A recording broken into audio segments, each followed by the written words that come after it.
Hey guys, I want to talk today about the flow rope, which is an awesome tool that I discovered in the last couple of months. It is something that I started doing to try to fix issues in my back, but the more of it that I did, the more I realized that it is very, very useful for training for martial arts, and actually specifically Wing Chun. So this is the first part of a series where I'm going to show moves on the flow rope that are useful for learning Wing Chun. First, as a quick intro, idea of the flow rope is it's basically a rope. It's usually a bit heavier than a jump rope. This one is $25 Amazon rope. It's medium weight, I think maybe 400 grams. I also have a thick one that's much heavier. This is a good one to start with because it gives you enough weight so you can feel what's going on. And essentially, the mechanics of the rope are there's spiral movements, and there's overhand patterns. This is an overhand pattern. And there's underhand patterns, which are in the other direction. And you can do them with one hand, you can do them with two hands. There's all kinds of fancy movements you can do. But we're going to talk today about how to just start and with some simple patterns and why they're useful for Wing Chun.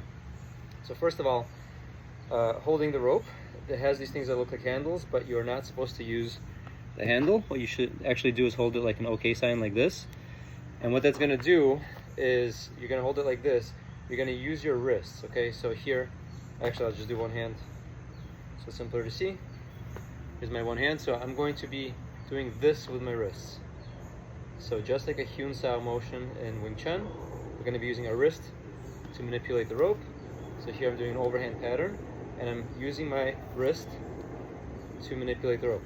Now, just like in Wing Chun, or really in all martial arts, the movement of the rope is not coming from my arm. It's not because I'm doing this with my arm. This is me using my arm.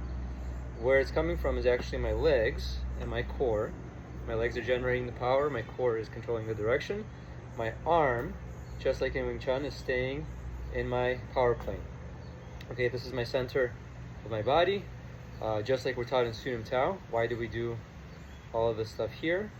It's to teach us where the appropriate mechanics are in our body, where our power comes from, where our center is, right? Because we all know if we're going to lift weights, for example, if you want to do a bench press, if you try to bench press from here, you're going to have a really bad time, especially in your shoulder. Everybody knows the bench press is here. And the reason is this is where our power comes from. So Wing Chun teaches you the appropriate places where your, not Wing Chun in general, but Sun Tao specifically, teaches you the right tracks on which your limbs travel to have that power, right? Your Tan Sao track, your Bong Sao track, which is really a continuation of the same track, right? Where your elbows should be. Same thing with the rope. So when we're doing our rope here, I have to start the rope by swinging my arm a little bit just to start it off, because it's just kind of awkward to start it with your body. But once I start it with my body, with my arm, now I'm going to continue with my body. So now my body's involved, my core is involved, see my core moving around. Now it looks on the screen that my hand is doing this. My hand is not doing this. What's happening is my body is turning, and as my body is turning, my hand is actually here. It's actually fixed in space as much as possible, right? Of course, there's some variation. As much as possible, my elbow is in its low position, exactly the same as in Wing Chun, one fist away. My hand is in the center, exactly the same as in the Sun Tao form, and I'm doing a turn, which is exactly the same as the Chum turn. I'm centered, I'm this way, I'm centered, I'm this way, right?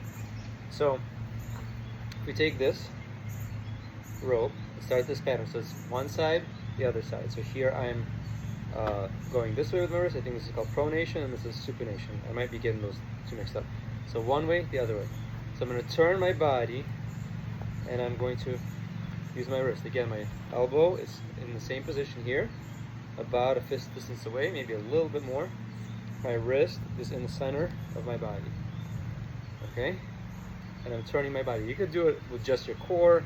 You could try to do a full turn, depending on where you are in your Wing Chun journey and your coordination. One or the other might be easier. But frankly, if you do this enough with a rope, it actually will teach you how to do this the right thing. So you can use just your core. This is just my core. Just core. Again, my arm is in the same place. This is with my legs, core, and everything's turning. So that's the general idea. A couple cool things about this. One, is the rope. When a lot of people start off as beginners, they have this problem where it's floppy.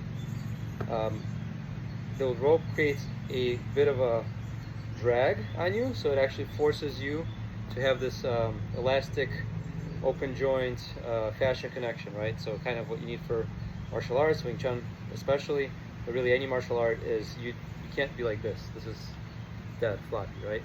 You have to be like this. Your muscles all have to be activated.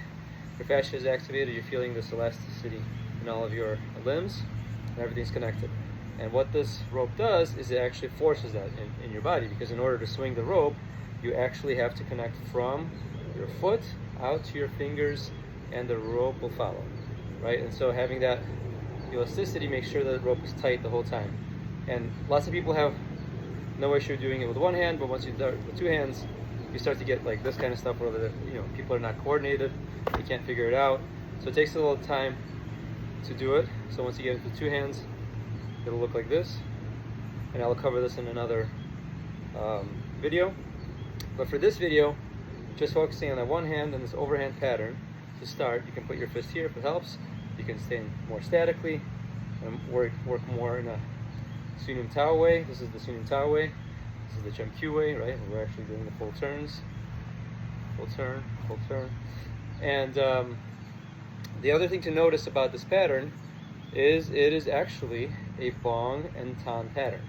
So as I go overhand this way, I think of it as a Bong Sao.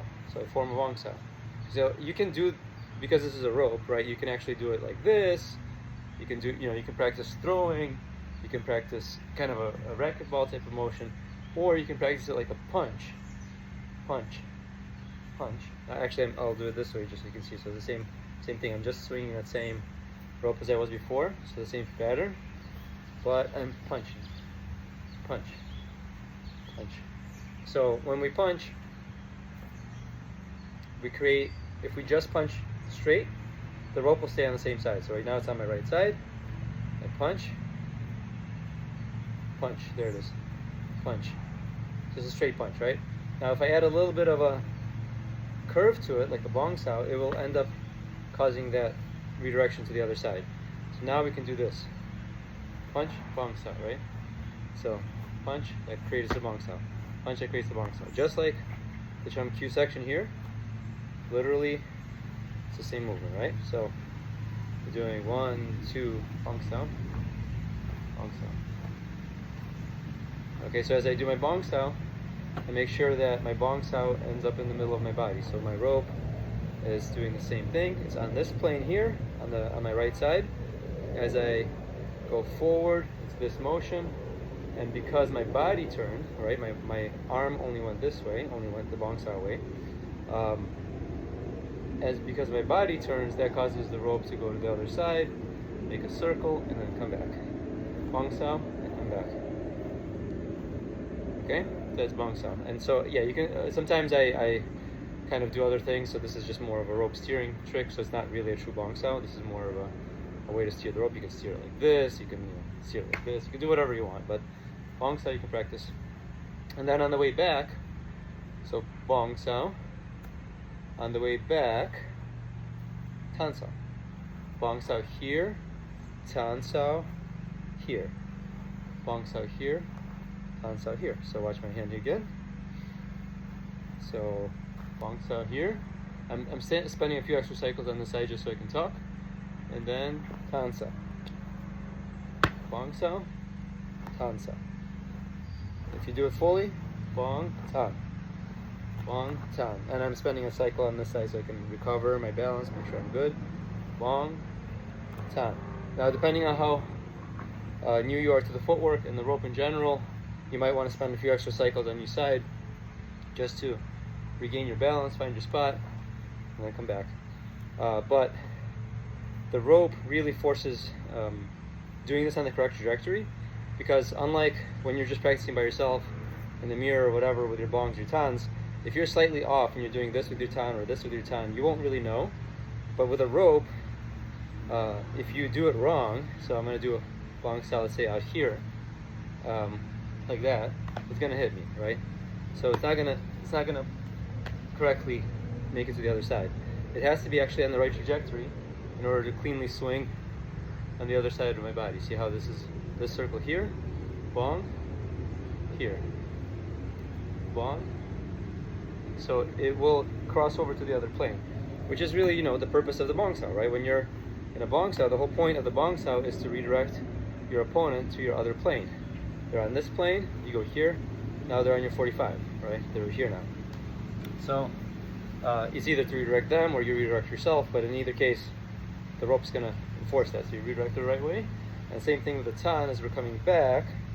If I did it wrong, if for example I did a tan here, I'm gonna hit myself, right? I did it on the wrong track. It should have been here. So on this track, it will come and swing past me correctly. Here, here, and then here. Okay? So this is more of the absorbing tan. So this is the tan that goes into your hip.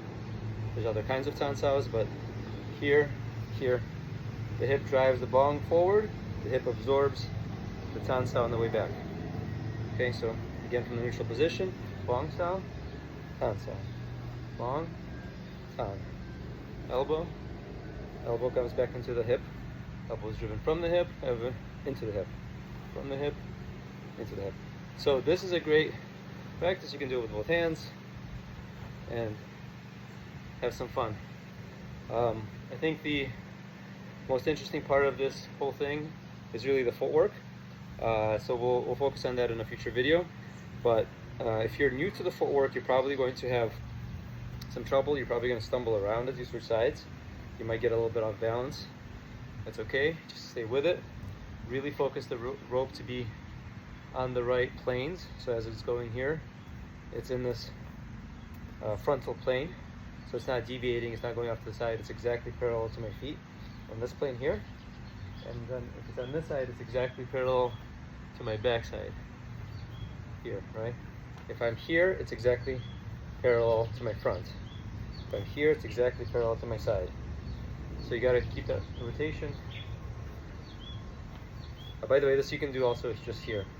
You can just do it frontally. Bong, tan, bong, tan. Now I'm going back and forth on my balance, which, you can also do it very strictly Wing Chun way, with like just everything in the back. You can do that if you want, just try to balance that way.